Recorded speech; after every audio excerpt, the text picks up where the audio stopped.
Hello,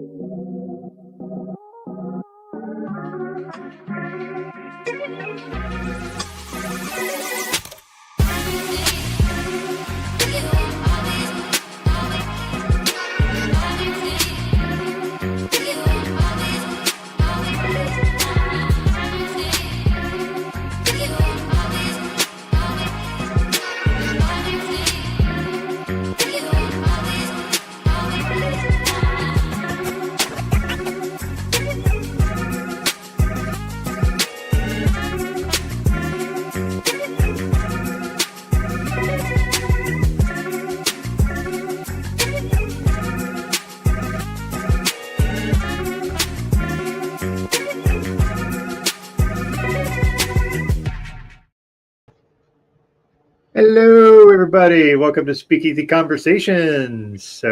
Yeah. Hey, Jerry, how are you, man? How's things? Doing well, Doug. How are you doing? Great, man. Thanks for doing this and popping on and co-hosting here while Greg's on the road traveling. But as we customarily do, what are you drinking? So I don't forget, because I will forget if we keep So, while I know we'll be getting into a few NA beers this evening, hey, what's going on, Daniel? I am actually getting into a beer from Celestial Beer Works here in Dallas, Texas. It's a hazy IPA with Belma, Citra, and El Dorado hops. It is called Cancel Culture. So I don't know if you'll be able to see that logo. Yeah, that logo is lovely. I like that. You know how I am by can art, so that's...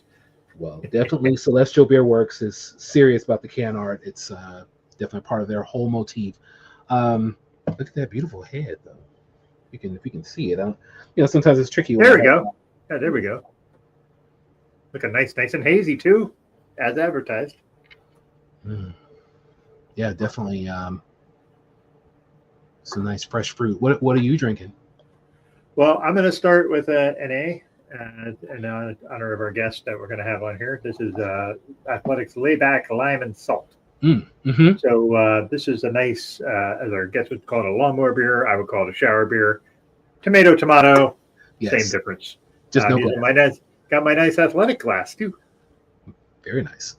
So this is to me, it's a similar, not quite a Gosa, but like kind of in that vein because of the lime and the salt.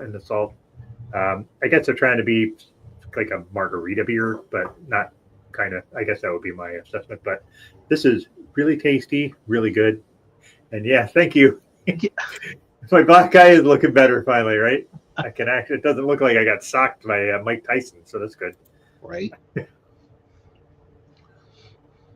In fact, it's looking so good that I totally forgot about that whole situation. So it was just like, wow. Yeah, just my stupidity. That's what that was.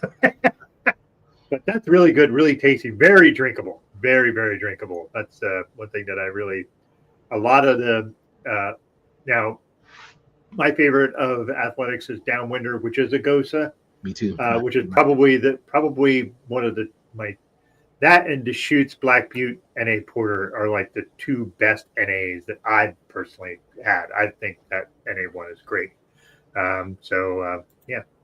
Hey, JHG, welcome. Hey, what's going on, man?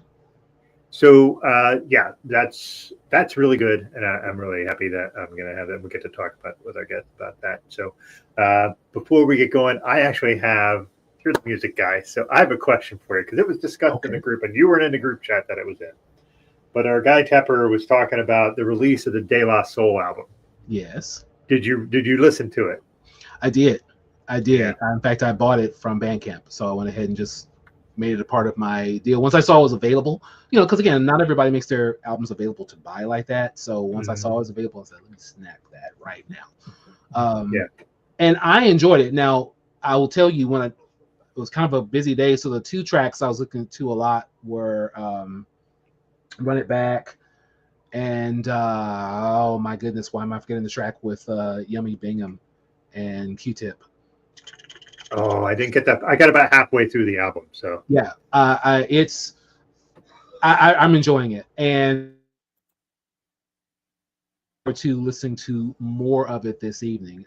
It's just been kind of a crazy day, but yes, as soon as in fact, hearing that JT shared JT71, well, he shared it in the Discord, right?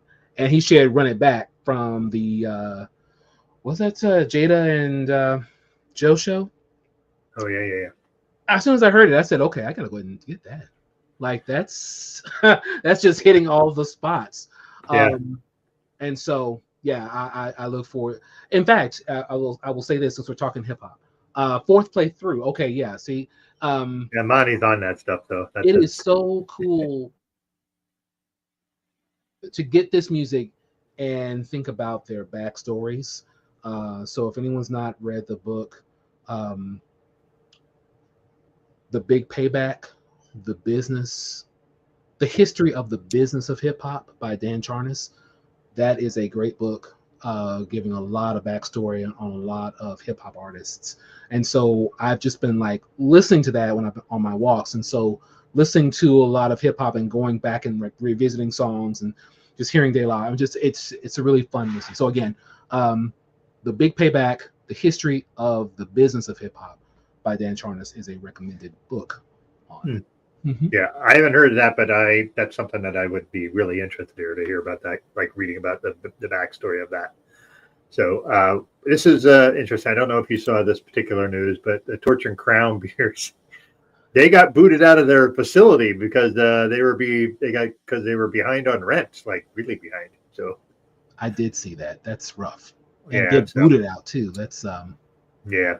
So apparently, like some people came to work and they were not working that day, and so yeah, I think there's still some Torch and Crown in my local Wegmans that I may go and pick up. The problem is when you go there, it's like the Torch and Crown they keep are like IPAs, and they keep those on the shelf for like months, so they try to sell, and you just have to be really careful because So they don't have a lot of them don't have dates, and you're just like you get out, it's like woohoo malt, yum.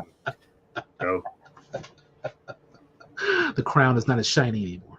no, not quite. So yeah, but yeah, I got about halfway through that album. There's some tracks on that so far, like there was one I want to say is will be. It's just two words. It's a short joint, and it just reminds me of old De La so much. Like just like, all right, this is, and the amount of people they got to be on that album, like that first track where it's Giancarlo Esposito and he's just like basically doing attendance for all these freaking pop legends in it. That was just cool, and it was like those kind of things where you let's say it reminds me of Kwame's new record where they have like interludes. I don't know if you listen to the new Kwame albums, really good, but that's for another show. Man, I start getting into some music stuff, and we're putting together our list for the best of the year. One been getting a lot of R&B things, happy and R&B and jazz. That's been kind of the main thing, but the hip hop for me this year has really come a lot from Detroit with Black Milk, and I've been really enjoying that. Not only, well, I enjoy his stuff anyway, his edits as well as his hip hop albums, but yeah, definitely, yeah, absolutely. Yeah, that was sad. So, well, we got lots to talk about. So, but I want to bring on our guest because we know we'll be able to have lots of conversation about a variety of things. But our guy here, Matt Strain. He's been on the show several times. I'm going to say former professional chef, definitely still a chef, and the guy who's is sober and is I'm not sure if the word is representative of athletic brewing or like co-collaborator. I'm not sure the right terminology. We'll find it out from him. Ambassador. Yeah, so ambassador.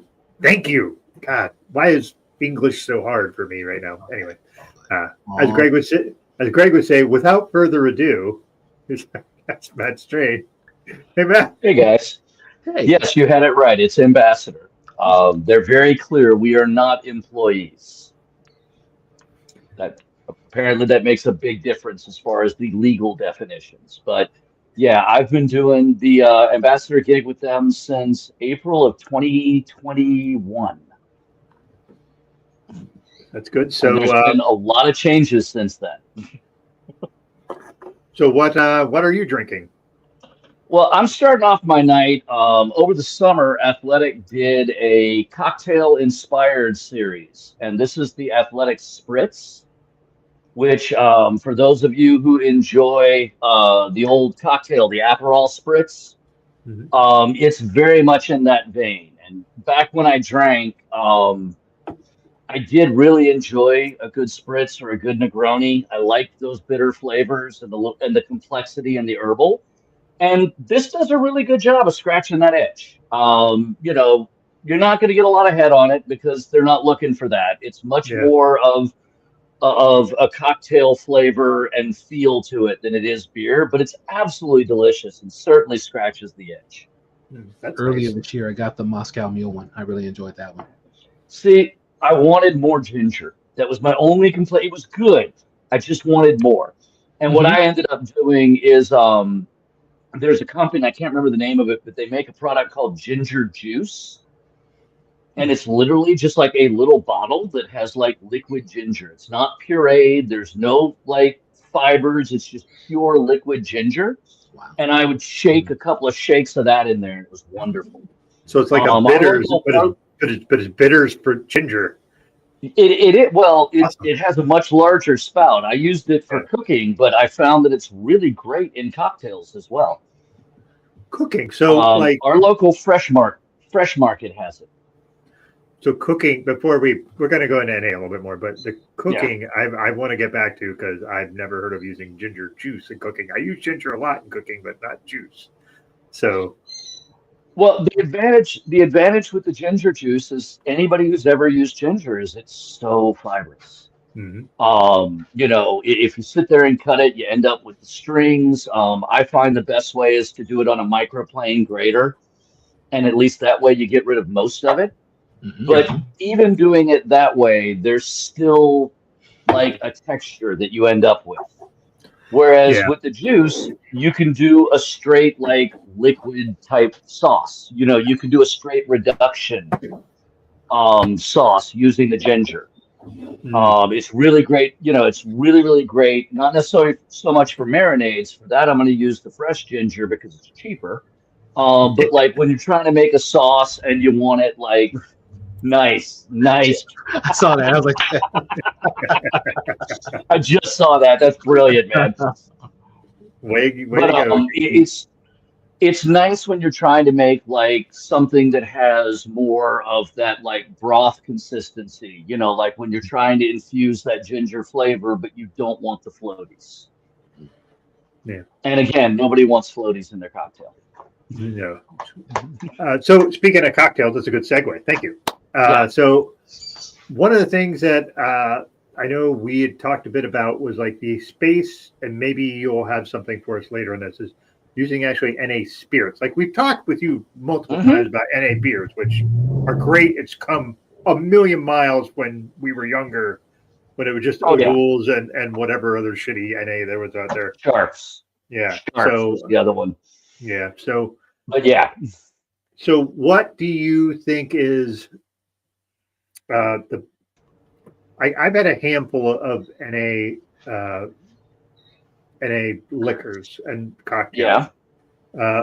I don't make them well because I don't like with liquor. I have a better understanding of how to mix them to get proportions right. But also, I have a sense of what the liquor version tastes like, and a lot of them don't taste quite like the actual loaded version. You know what I mean? So, what ones do you So gravitate towards for the I NA was, liquor? as a drinker, I was a huge whiskey fan. And the bad news that I have is just give up that ghost right now. I went I through a agree. 2 year period where I bought every NA whiskey that was out there on the market. I spent way too much money, and I literally never, I found one that I didn't immediately think I can pour this down the drain. mhm. And that was when the Whistle Pig did a de-alcoholed piggyback 5 year piggyback rye, and they did it as a joke.